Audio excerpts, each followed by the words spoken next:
மகான் வேதிக் வாஸ்து நண்பர்களுக்கு வணக்கம். பைத்தகரியன் டேபிளை பற்றி பார்த்தோம், கலடியன் டேபிளை பற்றி பார்த்தோம்.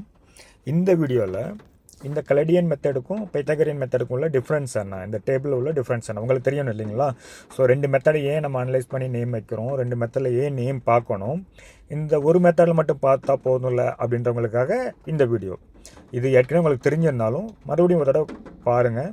ஏன்னா இந்த வீடியோவில் உங்களுக்கு ஏதோ ஒரு விஷயம், தெரியாத விஷயம் உங்களுக்கு தெரியலாம். கண்டிப்பாக ஒரு உபயோகப்படக்கூடிய ஒரு இன்ஃபர்மேஷன் உங்களுக்கு இருக்கும். கடைசி வரைக்கும் வீடியோவை பாருங்கள். ஸோ இப்போ சல்தியன் மெத்தட் நான் ஏற்கனவே உங்களுக்கு சொல்லியிருந்தேன் இல்லைங்களா? இது ரொம்ப பழைய நடைமுறை, ரொம்ப வருஷமாக, ரொம்ப ஒரு 3000 வருஷம் 4000 வருஷத்துக்கு முன்னாடி இருந்து இது நடைமுறையில் இருக்கக்கூடிய ஒரு சைனீஸ் மெத்தட்னே வச்சுக்கோங்களேன். ஸோ அதனால் என்னென்னா இது பாபிலோன் சிஸ்டம் கூட சொல்கிறாங்க. இதில் வந்து என்னென்னா 1லேருந்து 8 வரைக்கும் தான் நம்பர் இருக்கும். ஸோ நம்பர் 9ன்றது இருக்காது. பொதுவாகவே 0க்கு நம்ம லெட்டர்ஸ் இருக்காது இங்கிலீஷ் ஆல்ஃபாபெட்டில். இங்கே 1 to 8 தான் இருக்கும். இந்த கலடியன் மெத்தட் பார்த்தீங்கன்னா அங்கே உள்ள அவங்க நேம், அதாவது ப்ரொனன்சியேஷன் வச்சு இந்த லெட்டர்ஸ் அசைன் பண்ணியிருக்கிறாங்க. இங்கே சீக்வன்ஸ் எதுவும் இருக்காது.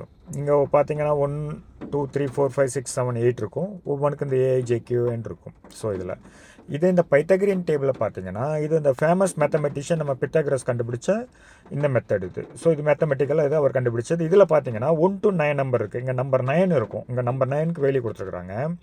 இங்கே எப்படி பார்த்தீங்கன்னா 1லேருந்து 9 வரைக்கும் நீங்கள் பாருங்கள், ஏலேருந்து கண்டினியூவாக 9 வரைக்கும் கொடுத்தாங்க பாருங்கள். ABCDFGHI, அதுக்கப்புறம் மறுபடியும் கண்டினியூவாக JKLMNOPQR, அதுக்கப்புறம் பாருங்கள் STUVWXYZ.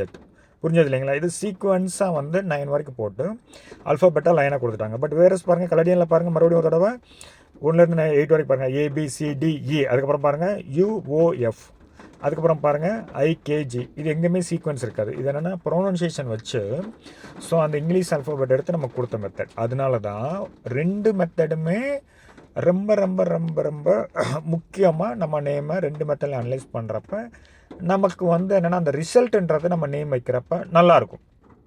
இப்போ எல்லோரும் ஒரு மெத்தட்லாம் பார்ப்பாங்க. ஏன் மெத்தடில் பார்க்குறாங்கன்னா இந்த ரெண்டு மெத்தட்லேயும் பார்த்து அதுக்கு அந்த கம்பேட்டபிலிட்டி செக் பண்ணி உங்கள் பர்த் நம்பருக்கும் லைஃப் பாத் நம்பருக்கும் இந்த நேம் வைக்கிறப்ப, ஸோ அது நேம் வைக்கிறது ரொம்ப கஷ்டம், டைம் டேக்கன் அதிகமாகும், நேம் செட் ஆகாது. அப்போ அந்த கன்சல்டேஷன்ன்றது ரொம்ப டைம் டேக்கிங்காக இருக்கும். அதனால் ஜென்ரலாக என்னென்னா ஒரு மெத்தட்லேயே போயிடுவாங்க. பட் ஜென்ரலாக ரெண்டு மெத்தடுமே பாருங்கள். முடிஞ்ச அளவு ரெண்டு மெத்தடுமே யூஸ் பண்ணி நேம் வைக்கிறது நல்லது.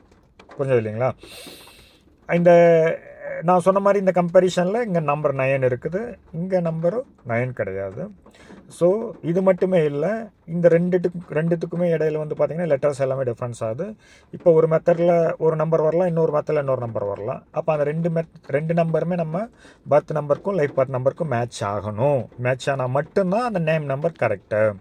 ஸோ இதாங்க இதோட வித்தியாசம். உங்களோட நேமை இந்த ரெண்டு மெத்தடில் அனலைஸ் பண்ணி நம்ம கமெண்ட் பண்ணுங்கள். நான் அதை செக் பண்ணுறேன் கரெக்டாக இல்லையான்னு சொல்லிட்டு. அடுத்த வீடியோவில் இப்போ நம்ம என்ன பண்ணியிருக்கிறோம், இந்த டேபிள் வரைக்கும் உங்களுக்கு வந்துடுச்சு. இப்போ எல்லாத்துக்குமே நேம் நம்பர்ன்றது கால்குலேட் பண்ண தெரியும். இப்போ நேம் நம்பரை எதுனாலும் வைக்கலாமா? ஸோ நான் ஒரு நேம் வச்சேன், ஒரு நேம் நம்பர் வருது, அதை நான் யூஸ் பண்ணலாமா அப்படின்ற உங்களுக்கு ஒரு கொஸ்டின் இருக்கு இல்லையா? அந்த கொஸ்டினுக்கு ஆன்சர்லாம் அடுத்தடுத்த வீடியோவில் பண்ணுறேன். அது தெரிஞ்சுக்கணுன்னா நீங்கள் ஃபஸ்ட் என்ன பண்ணணும், உங்கள் birth number life path number இதை தெரிஞ்சுக்கிட்டிங்கன்னா, இது ஏற்கனவே முன்னாடி வீடியோவில் சொல்லியிருக்கிறேன். இதை தெரிஞ்சதுக்கப்புறம் இதுக்கு வந்து லக்கி நம்பர், அதாவது கம்பேட்டபிலிட்டின்னு சொல்லுவோம் இல்லைங்களா? இந்த நம்பருக்கு மேட்ச் ஆகக்கூடிய, இந்த நம்பருக்கு பொருந்தக்கூடிய பேரை எப்படி செலக்ட் பண்ணுறது, அது மாதிரி இப்போ நம்பர் 1ன்னு எடுத்துட்டோன்னா 1 10 28 19 இது எல்லாமே பர்த் நம்பரில் வரக்கூடிய நம்பர். அது மாதிரி நேம் நம்பரில் பார்த்தீங்கன்னா 1லேருந்து 99 வரைக்கும் கூட நேம் நம்பர் வரும். டபுள் டிஜிட்டில் கூட நம்ம பார்க்கணும். அப்போ இந்த நேம் நம்பர் எதெல்லாம் நல்ல நேம் நம்பர், எதெல்லாம் நம்ம வச்சுக்கலாம், எதெல்லாம் நம்ம பர்த் நம்பருக்கு ஒத்து போவோம் அப்படின்றதெல்லாம் நம்ம அடுத்தடுத்த வீடியோவில் ஃபாலோ பண்ணலாம். மறந்துடாமல் நீங்கள் எல்லா வீடியோவும் சீக்வன்ஸில் பாருங்கள், நடுவில் பார்க்காதீங்க, சீக்வன்ஸில் பாருங்கள். அடுத்த வீடியோவில் நம்ம birth number versus life path number, அதாவது பர்த் நம்பருக்கும் லைஃப் பாத் நம்பருக்குள்ள டிஃப்ரென்ஸ் என்ன, புரிஞ்சது இல்லைங்களா? அதை பற்றி நம்ம அடுத்த வீடியோவில் விரிவாக பார்க்கலாம். நன்றி, வணக்கம்.